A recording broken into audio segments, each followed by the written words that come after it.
ஆரம்ப நிலையில விவரம் தெரிஞ்சப்ப நம்ம வந்து திராவிடர் கழகத்துல இருந்த ஒரு நபர். நான் வந்து கடவுள் மறுப்பாளர். கல்லுல கடவுள் இருக்காரா அப்படின்னு ஆய்வு பண்றதுக்காக கோயிலுக்குள்ளார போகணும். அந்த கோயிலுக்குள்ளார போன அந்த தருணத்தில் ஓரிரு நாட்கள்லயே என்னை ஆட்கொண்டது சித்தர்கள் தான். அப்பயுமே அந்த பக்தி வழிபாடு, யோக வழிபாடின் மீது பெரிய நாட்டம்லாம் கிடையாது. நம்ம திராவிடர் கழகத்திலிருந்து கடவுள் மறுப்பாளராக இருந்து நம்மளுக்கு பல கேள்விகள் இருந்திருக்கும். அந்த கேள்விகளுக்கு எல்லாம் பதில் தேடும் பொழுது அதற்கு விடையாக இருந்தது வந்து எனக்கு சித்தர்களோட பிலாசபி மட்டும்தான். ஸோ சித்தர்களின் பால் ஈர்க்கப்பட்டேன். நான் வந்து ஈர்க்கப்பட்டு கொஞ்ச தூரம் போகும்போது அதுக்கப்புறம் அவங்க கையை பிடிச்சிக்கிட்டாங்க.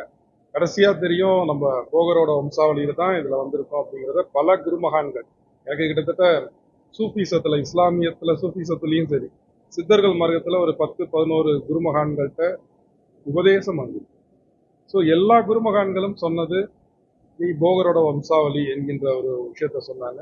என்னுடைய என்லைட்மெண்ட், நான் ஞானம் அடைதல் அப்படிங்கிறத உணரும் பொழுது என்னுடைய குருமகானையோட தரிசனம், அதன் பின்பு அவரோட வழிகாட்டுதல்ல இந்த உலக மக்களுக்கு நாம் வாழக்கூடிய இந்த காலத்துல உண்மையான ஆன்மீகம் இது.